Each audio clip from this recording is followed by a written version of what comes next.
Hi, I'm Lucas Mack. I'm a former TV reporter, a published author, TEDx speaker, musician, advertising agency owner, and management consultant. I'm also a former Christian preacher who dedicated 15 years of my life searching for truth and love. I've done a lot of work to heal, and I'm on a mission to see the hurting get healed and the healed go out and heal others, in order for all of us to experience the true love and light we desire. This podcast is me sharing my journey with you, so you don't feel alone in your journey. Welcome to the Golden Rule Revolution.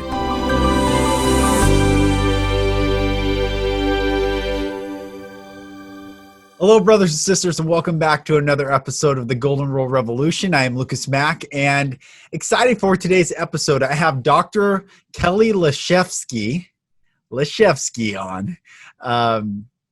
And we talk about holistic medicine. We talk about her journey to actually healing her body. We talk about Western and Eastern medicine. And I think this is a really important episode right now, especially with going into the fall and winter seasons, sicknesses, COVID, everyone concerned, just talking about health of the mind, body, and soul. And this episode is really cool. Dr. Kelly, thank you so much for coming on, and everyone enjoy. Well, Kelly, it's such an honor having you join the podcast. And what a cool thing that we're connecting, because you and I found each other on Instagram, and we both love Gordana Burnett. And so that's as they say, birds of a feather flock together, and here we are. Yeah, it's synchronicity too. Yeah, that's right. I'm so happy to have you on. So for everyone, I gave a brief intro, but for everyone listening, could you give just your background and what you're doing right now for work? My background, I've been in this field since I'm 23. Started as a personal trainer, worked in physical therapy clinics as a PT aide, went through massage therapy school. This was all in California, and then came back to the East Coast here on Long Island, been here many years. Went to New York Tech for pre-med life science. I have a bachelor's in science. And my doctoral program is New York Chiropractic College, wow, AKA Academic Boot Camp. That's awesome. And being in that, what led you into the field of chiropractor work and healing in that modality? I literally got hit in the head with a drain pipe when I was 21. Whoa. I was working, I had moved from Massachusetts to California, and I wanted to be an architect. So I figured if I was going to be an architect and want to be a good one, I should learn how to build. So I joined the Marin Conservation Corps, and they had carpentry crew. They had different crews. So I joined the carpentry crew, and we did, things all over Marin County, and was on the job cutting out a hole in the deck. And I was bent over, and someone left a drain pipe on top of a window ledge. Thank God it was PVC and not metal, like back in the day when they were metal, or I wouldn't be talking to you right now. So I got hit in the base of the skull with a fallen drain pipe. And from that moment on, literally and figuratively, I see different. Wow. So it led me to 5 years of Western medicine. And I'm just going to say I wasn't helped. I was given prescription medications. So that wasn't how I wanted to take care of the situation. So therefore I sought out craniosacral therapy, acupuncture, physical therapists that did these type of things, and acupuncturists and that kind of Eastern medicine. And craniosacral is actually, it's osteopathy, but it originated with the native indigenous healing technique. Wow. Because I did the research. That's awesome. Yeah. Would they integrate plant? I know a lot of that was plant medicine based as well when they were doing a lot of the physical healings. Was that part of the origination of that? What, the craniosacral? That technically was a hands-on healing technique. And yes, native indigenous plant medicine is 7,000 years old.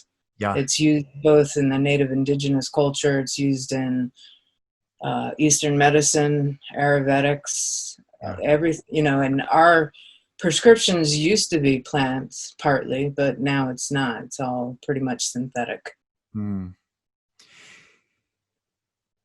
I can't. We'll get into that because I love you. One thing that everyone listening, when you follow Kelly on Instagram, you'll see her love of nature, and it's I was just talking to a guy earlier today. We connected for the first time. We were both on a panel together about men's healing, and we were on this panel there was like 80 women on this course or in this course, and it was the last day, and all these men were talking about what we could apologize for. Women talked about their pain, and it was really beautiful. And this other guy and I connected after the panel today, and we were talking about plant medicine. We were talking about the healing nature of that. But more importantly than that, we were talking about nature itself and the healing components of just being out in nature, feeling the trees, looking at water, listening to the sounds, hearing the songs, the cadence of nature. And then when we reintegrate back into the origination of who we actually are, it grounds us, it settles us, it gets us in this healing frequency.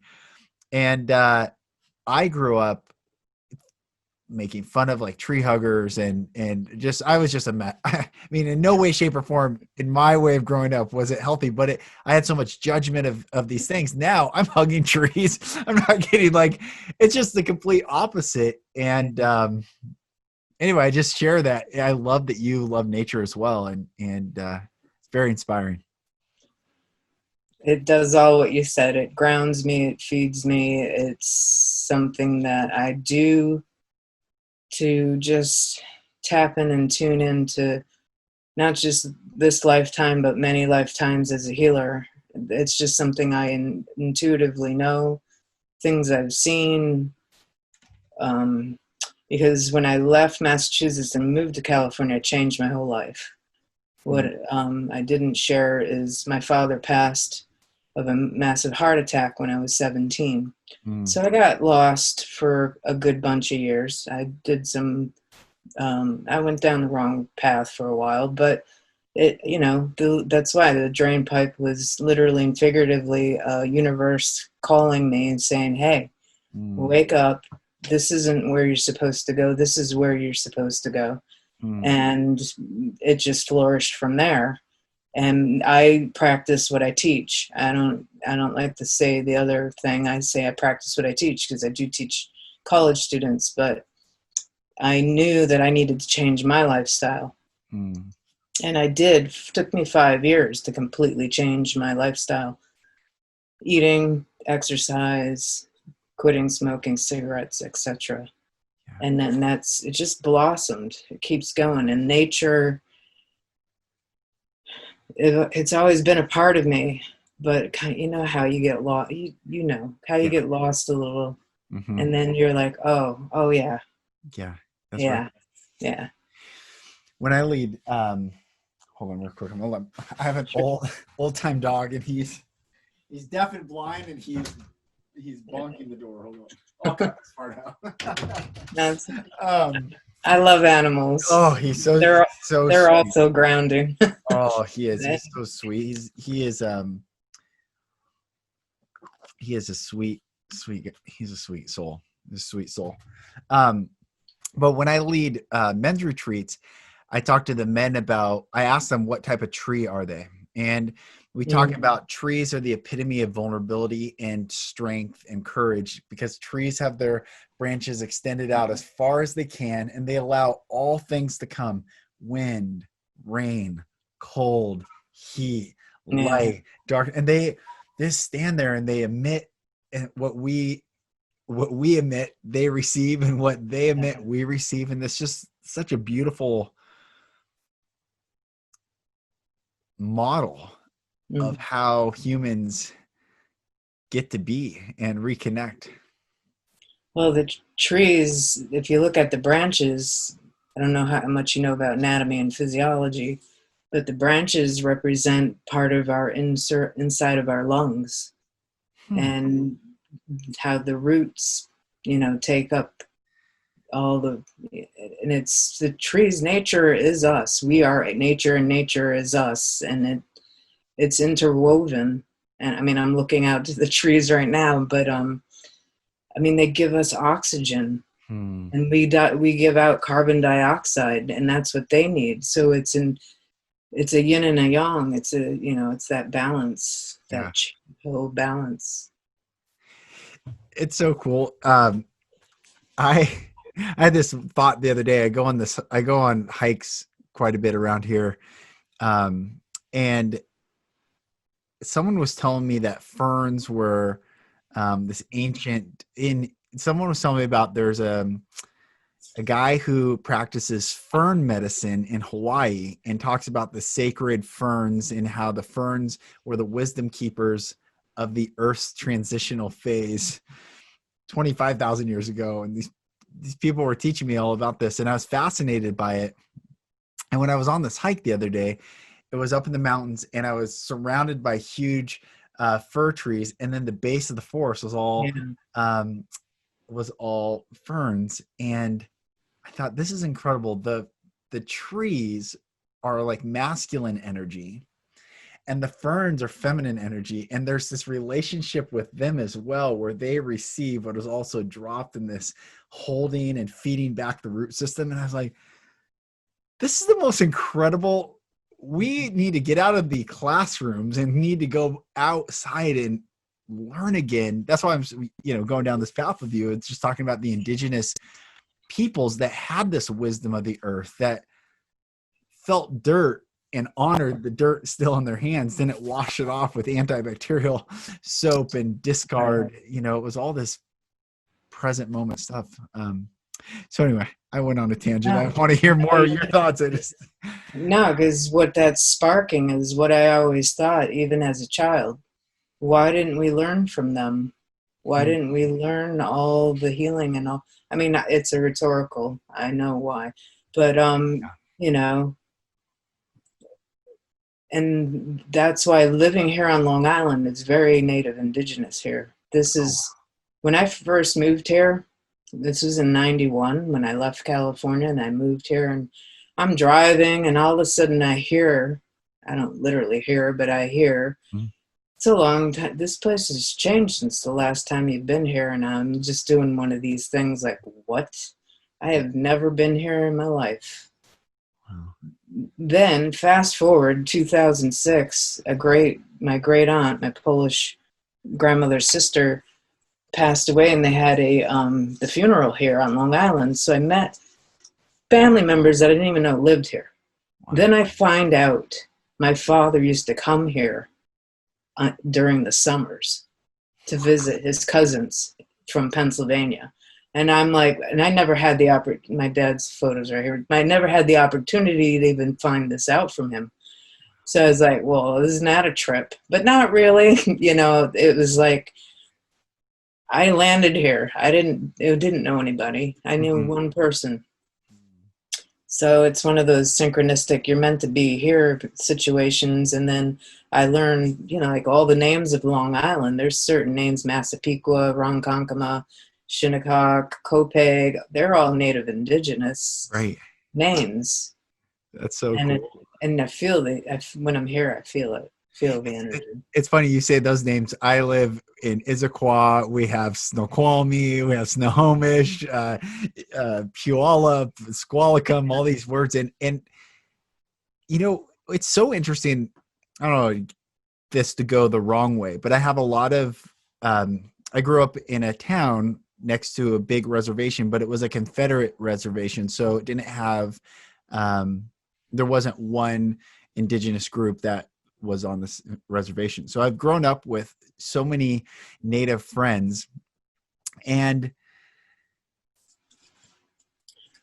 there's so much narrative historically, there's just so much pain. So it's not to invalidate pain, right? But it's also to some glimmer. And I've talked about this with him, to some glimmer, there was still goodness in this land somehow, to allow their names in those places and these terms to still stay. They couldn't eradicate that. There was some almost full circle honoring now that we're coming back to the earth in this 5D experience and this expansion in consciousness. It was almost like there was foreknowledge. And this is how I look at it. There was some benevolent, divine foreknowledge, knowing you will need these places as markers to remember where you've come from. And Solomon wrote in the book of Proverbs, he said, remove not the ancient landmarks which your fathers have set before you. That's all the verse is. And I've wondered, okay, well, why don't we remove the old ways? Because if we remove the old ways, we have no idea where we're going. We're just shooting off somewhere. But these old paths are our guides. So anyway. Yeah. I mean, just what I experienced with my head injury, it wasn't even diagnosed. I didn't have an x-ray. I didn't have a CT scan, nothing. I went in the ER and walked out with 3 prescriptions, one for opiates, one muscle relaxer, and an anti-inflammatory. And I just knew intuitively. Now, this is a long time ago. This is 1985. And what's happening right now in this country is 1 in 3 people, if not more, are dying from opiate overdoses. And, I'm not against anything. That's one thing I always say to my college students. I'm not against anything. I'm for education and knowledge. And you have to do what's best for you, period. Because that's what I do with my patients. I'm not pushy. I have a toolbox. I have different things that I utilize depending on the person. They decide what's best for them. I don't prescribe medication. It's not my scope of practice. So when patients ask me, I'm like, you got to talk to your primary care. I can't tell you what to do with your medications. And I just say, this is what I do for whatever, A, B, C, or D. I use homeopathy. I use herbs. I use acupuncture, and again, I practice what I teach. So, and I eat clean. What do I mean by that? I don't eat food that's not organic, because if it's not organic, because I'm big into nutrition, Hippocrates said, let food be thy medicine and thy medicine be thy food. And I'm not going to get into all what's happening, but what I'm going to say is I personally go to local farms that are organic. I support them. I don't eat it only organic, because I know what they've done to the crops that aren't organic, and why we have so much sickness in this country. And it's all about health and wellness and mind, body, spirit. It's not just food. It's not just exercise. I always say to my students, if you don't let go of the backpack of your life and you continue to carry all the things that have ever happened to you in your lifetime, it gets heavier and heavier and heavier. And as you get older and you see those elderly folks that are bent over, crouched over, not happy people, is because they've been carrying their backpack of life their whole life. Empty out your backpack. Be free. And this is all I've learned. It's getting dark because the sun's going down. I'm going to turn this light on in a second, but this is all self-learned. After my father passed, it was me, myself, and I. That's it. 17 years old, you're on your own, because I have a mother and a brother that aren't capable. And that's all I'm going to say, is that they're just not capable. And you cannot change the stripes on a zebra. So I learned that really hard. That was a hard lesson to learn. And that's why my father just passed. It's 39 years ago, and why I paid an homage to him the other month. It was September, because I'm so grateful. He was, that book, I've never read it. Men Are from Mars and Women Are from Venus. I know it. I've never read it either. I've never read it. But my dad is from Pluto. That's why I use the book as an analogy. Okay. That's awesome. I have a t-shirt that says never Pluto, never forget. Because no longer that planet. That's really beautiful. So how, oh, that's great. So Little light. so how did you get connected with or start following Gordana, and how did she come into your purview? Synchronicity. Yeah. I was on Twitter and I was reading someone's retweet and it happened to be hers. And I'm like, who is this person? Yeah. I need to know who this is, because I connected instantly, because for my whole life, I feel like I'm from another planet. Like my father, I'm from Pluto too. And it's like, I cannot, I've always been deep. I've always been tapped and tuned in. I remember things at 2 years old. And then I started reading more and more of her of her tweets, and I'm like, this is me. This is me. This has been me. This is me. There's someone out there who's that tapped and tuned in, that gets me. I don't even know this person, but this is me. Yeah. Yeah. She's so special. I call her the Oracle of Delphi. She's the Oracle. Well, she's so tapped and tuned in because she had to be. Yeah. Yeah. You know, sometimes life forces us to be tapped in and tuned in. Yeah. And it forces, you know, whatever path we go on or whatever occurs in our lives, you know, it's either because I don't even like to say that. I even watch how I say things. I had to figure some things out big time. And I was, you know, raised a certain way, and I was brought up in religion, and I realized at 18 it isn't, for me personally, it's not about religion, it's about spirituality. Yeah. And to me, it's like religion is like the destination on the hike. Or no, we all have a destination, whether you're spiritual, religious, whatever you want to label it, call it, or whatever.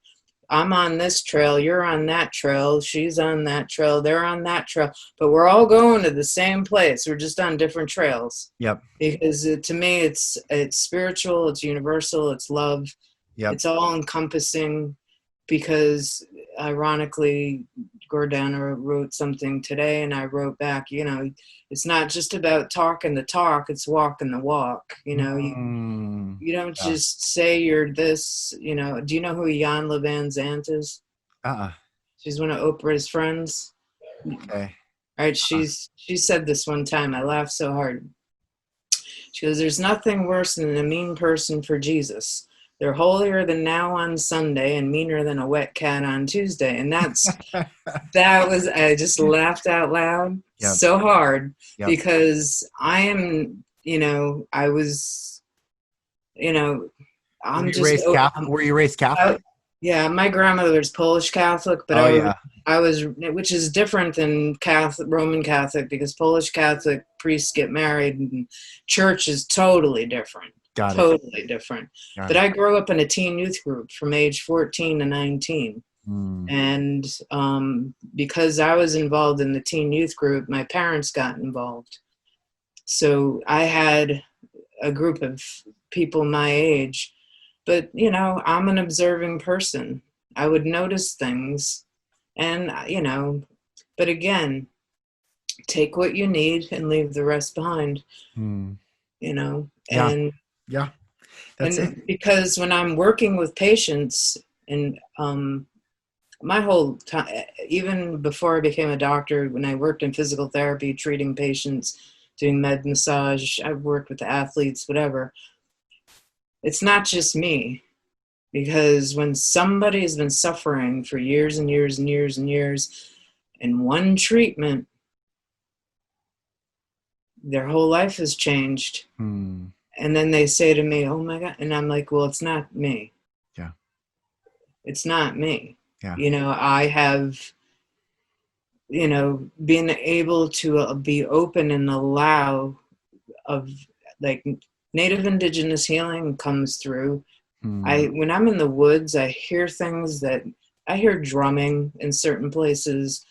That's another reason why I hike, because I can connect with ancestral. I have been asked by many people if I'm Native, Indigenous, and I don't know what I look like because I don't pay attention. But so to me, it's just it's all let be you. If you're able, we're all capable of healing. Yeah. It's just some people have lost that, or they don't remember that we can heal ourselves. We're made of water. And in Gordana always talks about we have pluses and minuses, but we're made of water. H2O. Hydrogen is positive, oxygen is negative. -2 for oxygen. That's why you need 2 hydrogens to balance out the equation when you make water molecules. Now I'm going science on you, but there's a Japanese man who taped emotions on water bottles. That's right. Right? Have you ever seen the movie What the Bleep Do We Know? No. It's with Marley Matlin is the main character. It's a very cool thing. And that's in that movie. But our emotions, that's why when I say healing and is not just physically going out for walks and pumping iron and eating food, it's all about your emotions. Yeah, that's right. I can speak real quick for my story. So at the age of 20, I attempted suicide. And then I was anorexic at the age of 19, then attempted suicide at the age of 20. And then after I didn't die that night, and I firmly found a concrete grounding in there is a God, there is a divine source, there is universe, there is something greater. I mean, there was, or I would have not be here. I mean, it was just that powerful. So all these things started happening in my life. I become a TV reporter. I move markets. I get married. My wife and I were jumping markets and moving really quickly. But I never focused on my pain. I never went back, and I never had one thought before 20 years old that night, 20 years old. And when my wife would ask me about my past or my childhood, I would kind of like brush it over or sweep it, just these general statements. I came back to the ABC affiliate here in Seattle as a reporter. And then it was 2008. So there was massive cutbacks, the economy and all those things. So I didn't have a full-time job anymore. And I started this marketing agency. So it's going well, but I'm unhealed. So there's all these things being revealed, people I'm attracting. And it just became harder and harder. We have our first baby. I can't bathe her. I can't be around her. I can't change a diaper. We have our second baby, and I'm starting to get really physically sick. And I've been having like hemorrhoid issues since I was, I remember specifically I was in 6th grade, and my mom was like, oh, that's just that. And like significant bleeding and just terrible stuff. To the point where I started collapsing, and I had to go to the hospital in an ambulance. And I was diagnosed with diverticulitis, was diagnosed with small intestinal bacterial overgrowth disease. And I was so sick. I could barely move during the day. I could barely function. And I was still working so hard. I mean, I just like every fiber of my being was still grinding because I was still looking for validation from the zebra who will never become a horse. It's like, I can't get from, a rock water when there's no water in the rock. And so anyway, my unhealthy choices, I had an emotional affair with someone. I told my wife, and that's when everything started coming out. I couldn't carry that backpack anymore. I couldn't carry all the secrets, all the stuff I was struggling with. I was drinking like a fish. And when I started unpacking, slowly I started to heal. But when I went to this emotional intelligence program and hiring Gordana as a coach, I physically healed without taking any antibiotics, to today, physically healthy. I don't struggle with any of that. Not gassy. I'm not like not trying to give too much information. No, Physically, I have healed by doing emotional healing, yeah. And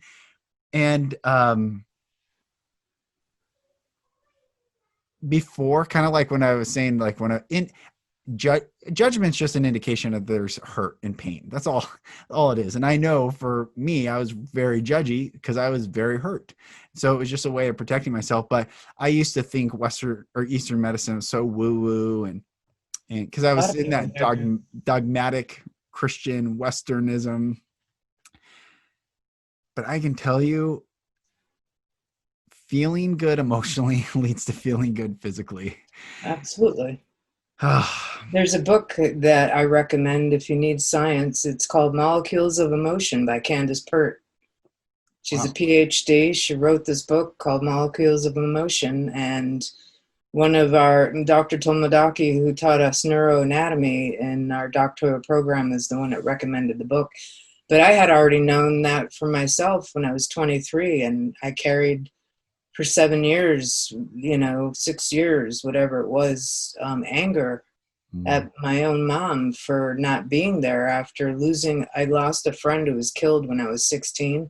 And then 6 months later, my father died, and it was like someone ripped the rug out from under me. So I carried this anger, and I got so sick. I got monohepatitis. And Mm. then I mentally started playing this tape because they were like, oh, you got to go in the hospital. And I'm like, I hate hospitals. I just want to Mm. get out of here. And so mentally, I'm just saying over and over and over again, you're fine, you're okay, you're fine, you're okay, you're going to be good, you're fine, you're okay. Mm. Doc comes in the next day, says, I don't understand. All your symptoms are going in reverse order. This doc was in San Francisco Hospital out in California. Wow. So she put me in the New England Journal of Medicine. At that age, I didn't have any background of anything of any kind in the health field. And then when I went to massage school and learned Eastern medicine, Eastern philosophy, the Yeah. meridians, Yeah. emotions attached to every organ in the body, Mm-hmm. all the bells and all the lights were click, click, click. Oh. Mm. So when Mm. I moved to California from East Coast to West Coast, my whole life turned 180 Wow. because of keeping an open mind. Yes. Open mind. Yes. That's why I said I'm not against anything. I'm for education, for knowledge. That's so good. That's so good. My big thing is everyone tells me what you're against. Tell me what you're Why? for. Yeah. Tell me what you're for. For health and wellness, for wellness care, Yes. because this country is so sick. I know. I have friends because I used to hike in a meetup group here in New York. I've met people from Germany, from England, Taiwan, different countries, and I asked them. So when you grew up in your country, and I asked them questions, Mm-hmm. and I know the food isn't the same because genetically engineered food is outlawed in 60 other countries, but not this one. Right. Gatorade has dye in it. It's got all these things in it that cause, red dye, they know causes ADD, ADHD in kids. So my thing is wellness care. That's why when I educate my college students, I talk to them and am there for them like I wish someone was there for me. So Mm. I tell them, look, I have these topics I'm covering, and I cover a lot of topics from your own health and wellness, taking charge of your health, to relationships, to you name it. So I say, I'm going to give you tools. I'm going to show you some things, but you decide. Hmm. You decide. Personally would never, no, I'm not even going to say that. Never mind. So there are things that I do for my health and wellness because when knock on wood, when I get sick, it's usually because I'm stressed out, Yep. because stress That's it. kills. Yes. That's it. What you don't take care of, if you don't let out things externally, it'll kill you internally. And Mm. stress is the biggest thing with the immune system.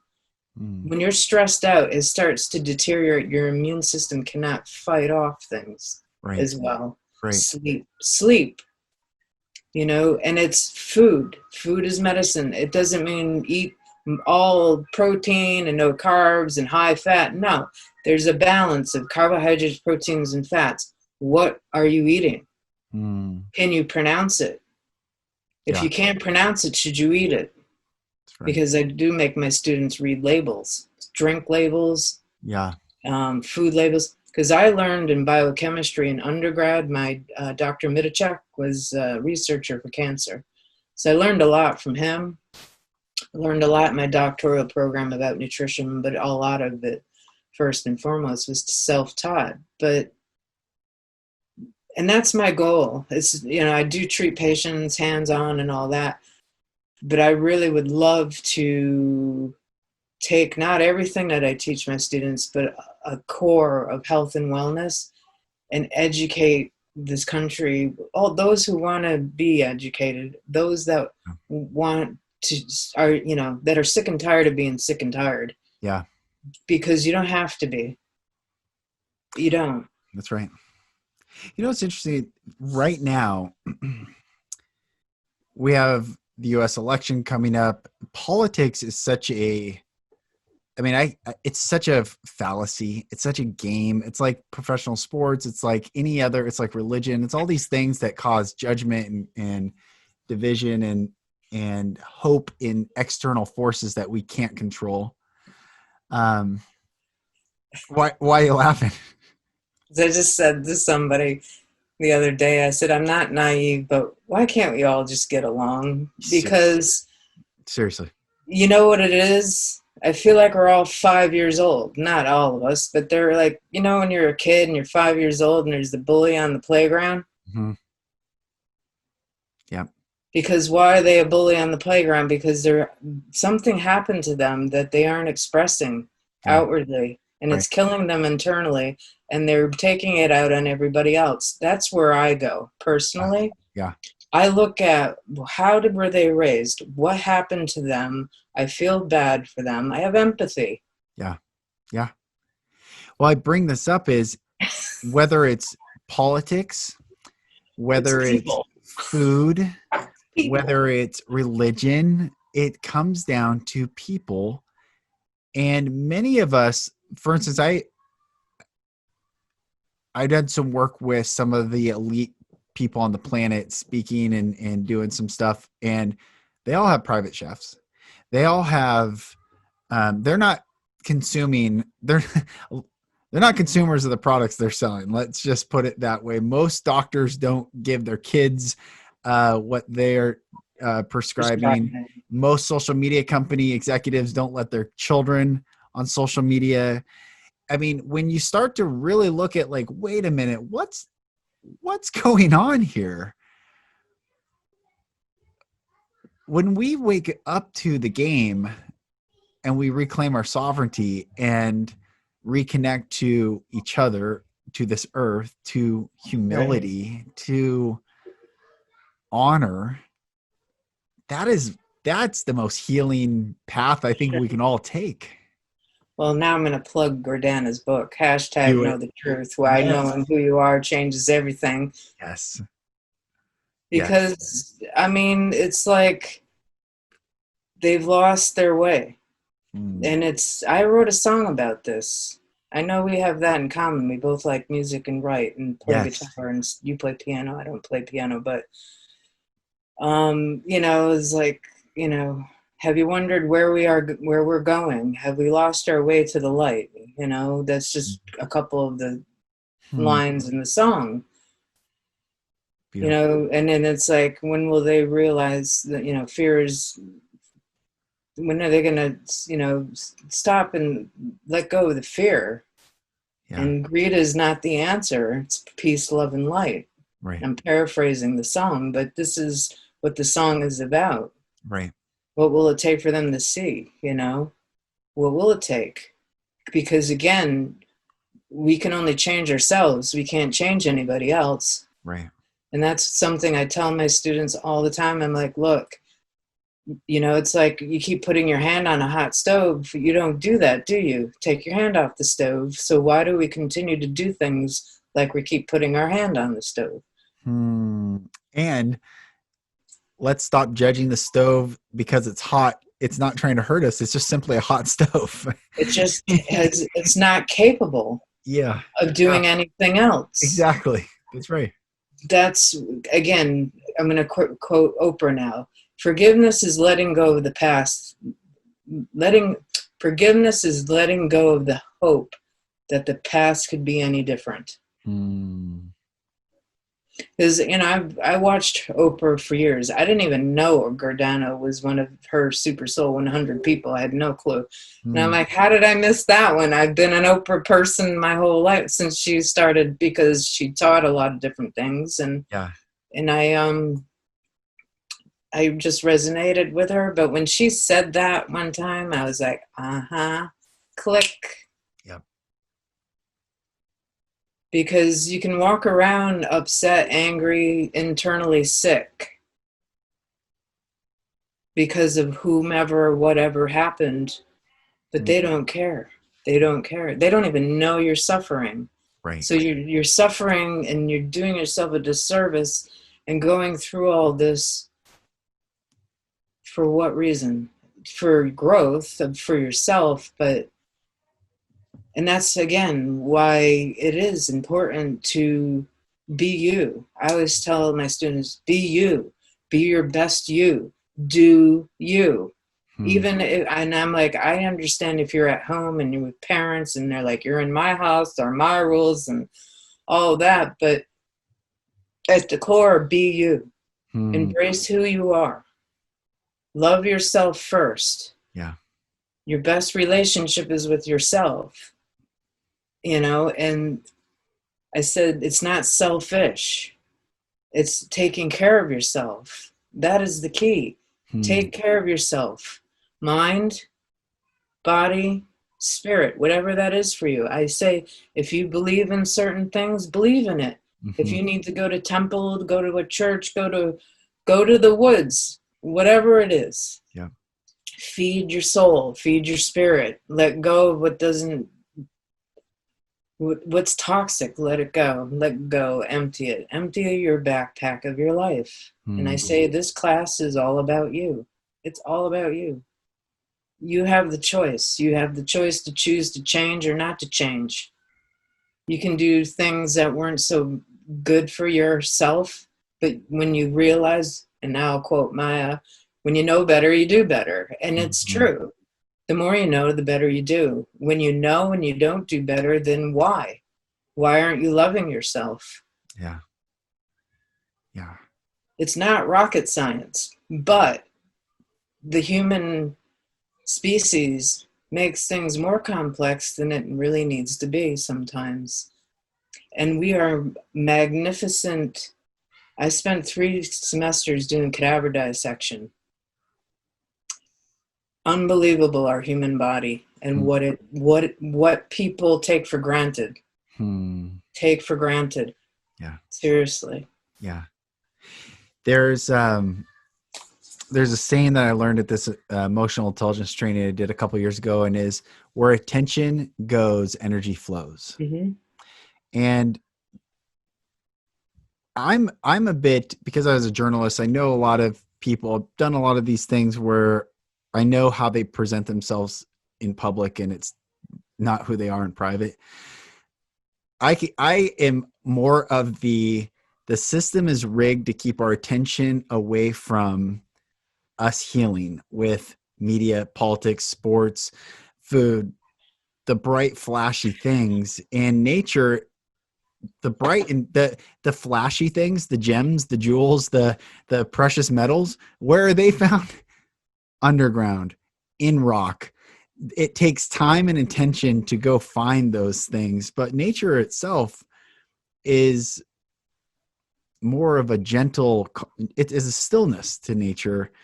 And all this constant barrage of this frequency to keep our attention away is actually, I think, intentionally done at a high level because if humans did unite, it's the movie A Bug's Life, or is it Ants?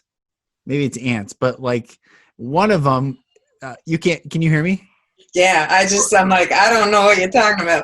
I don't have kids. Okay, well, one of Like, these what? movies, like the grasshoppers come in. Well, what the grasshoppers come in, and there's very few of them, and they steal all the ants' food. But the ants outnumber the grasshoppers like 1,000 to 1. And they were saying, don't let them realize if they just unified how powerful they were. And that's what I feel like, this whole system of food and the food colorings, the poisons, and poison of the mind, poison of the body, and poison of the spirit is always available for us to detach from. And when we detach from it, what can we do in its place? Like you were saying, organic food, spiritual practice, health. Because when I was younger, food was organic. I mean, my father did the grocery shopping. This is why he's from Pluto as well. I mean, how many men do grocery shopping? He's like one of the few that I know. And I just remember him. He would always come home and say, I bought, because I ate a lot, and I still do eat a lot of fruit. I bought whatever fruit because it's on special or it's in season. And just remember him. I can hear him in my head saying that to me out loud. I bought you, fill in the blank. Because he used to do that. But it was like, I remember food tasted like an orange. When I was a kid, bananas had seeds in them. You know, all of a sudden everything started to change. And I remember one time when I was in California, I'm eating a piece of fruit and I'm like, why does fruit taste like plastic now? And then someone said to me, why don't you try organic? And I'm like, okay, because this was me. I'm going to be open. I'm going to, change. And so I did. And I've been eating organic ever since. I had to teach my kids 2 days ago that watermelons used to have black seeds in them. Yes. And they're like, really? I'm like, I couldn't just eat watermelon by like dicing it up and just swallow, like we had to slowly attack this thing. Right. And then if you had an older brother, they would like to spit them out. I was the older brother and I was the machine gun, I was the receiver. Yeah. Exactly. My brother was old. Oh, my brother got me back, man. He got me. Karma. Yeah, exactly. Exactly right. Exactly right. It's I think I'm so glad we're talking because it's just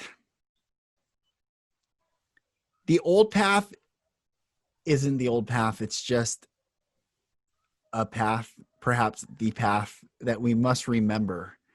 And I really am excited about this time because I do think we're coming back to, I think the world's splitting.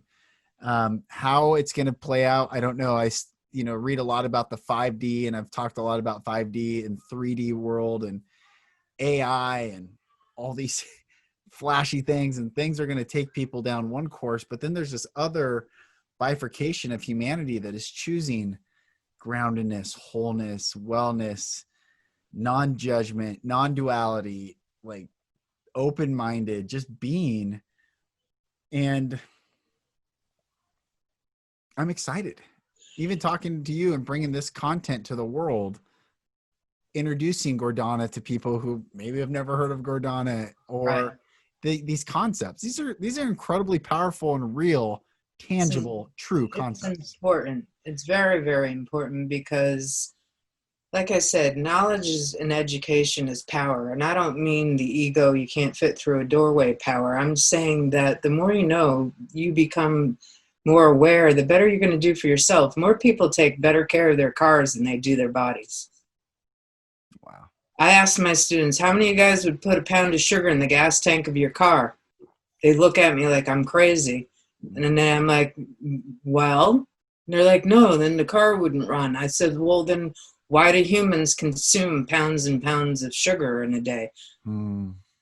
You spend more time waxing and polishing your car, making sure the tires, the rims, and those loud exhaust pipes, and you got whatever, right? Yeah. But you're treating your body. I'm not going to say certain things because I just don't want to. But certain beverages you're drinking that contain high fructose corn syrup. This is another reason why the country's obese. Yeah. There's so many things, and I think what you're saying is things are opening because people are sick and tired of being sick and tired. Yes. And tired of the same old, same old. So let's, be open to other things. And in the openness, I'm also seeing, and as an encouragement to everyone listening, detaching from one form, like leaving religion, but tightly holding on to politics, or leaving politics, but tightly holding on to sports, or leaving sports, but tightly holding on to media.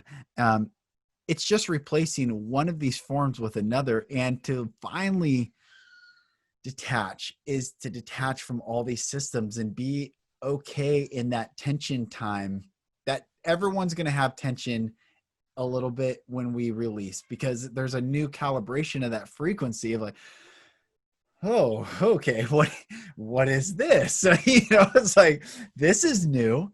But as one of my closest friends, this brilliant Hasidic rabbi, Shmuel Brody, says, in the tension, there is lift. And he asked me, have you ever seen a bird fly with one wing? I said, no. He goes, exactly. It takes both wings to create the tension, and the tension creates the lift. So for those of you listening to this beautiful conversation between Kelly and I, if you're feeling called to leave something, make sure you see that something is replicable. Yeah. With a different form of the same thing. So don't replace it. Leave that system and go sit on a beach. Go sit in the grass. Go get away and listen to what your mind tells you when you're in the woods and you're hungry and it's past that time when you would reach for the snack, and what's the squirrel doing? How is that, like really getting grounded in this world outside this false digital reality. Well, as a lot of people have been posting lately, is the more quiet you become, the more you can hear. Yeah, that's right. And then I was just lecturing the other day to the students about relationships and about listening, because in the word listen is also the word silent. The same letters spell silent, spell listen. Oh, that's great. That's great. I love letter rearranging. I've never heard that one. That is fantastic. So take the time to just tap in and tune in and be intuitive. Intuitive in mind, intuitive in body, intuitive in spirit. Be you. Just be you. Be your best you. It's that simple. Know yourself. That's right. Know who you are. That's right. Erase the false beliefs. That's right. May we all, I almost want to say, may we all become Gnostics again and have that gnosis of self and gnosis of the higher self, because that, I believe, is where we find true unconditional love of source, of self, and of others. And I'm so glad we're talking. This is such a pleasure to finally connect with you. And yeah. It's awesome. One day, I hope to be able to jam with you. That would be awesome. Wouldn't that be? That would be so much fun around a roaring fire. Yes. Then it will be so. Then it will be so. It will be so. And then hopefully Gordana can come from Sweden. Yes. Wouldn't that be cool? Oh, yes, it would be. Or we'll go to her. Right. Kelly, you're such a beautiful soul, and I just honor you. Thank you for coming on and sharing your wisdom. And how can people connect with you and follow you? And well, I'm on Instagram, Facebook. Not on Twitter as much, but I'm there. So I'm on social media. Okay. I'm chill. I'm in the background chilling. I love it. I love when you post and in your scene. Thank you. So I appreciate. Of course. That. My pleasure. And thank you for coming on. And I'll put your handles in the show notes so people can follow you. And thank you. No, thank you so much, Lucas. Really. Kelly, thank you so much for coming on and sharing your wisdom, your journey, and your story. I know it's going to touch a lot of people. And everyone, thank you for listening. I am Lucas Mack. This is the Golden Rule Revolution. Continue to stay in love, brothers and sisters. Continue to stay in love and light for all. Blessings upon blessings to you all. I'm Lucas Mack. I'll talk to you on the next episode. Thank you, brothers and sisters, for listening. For support in your journey, go to my website, lucasmack.com.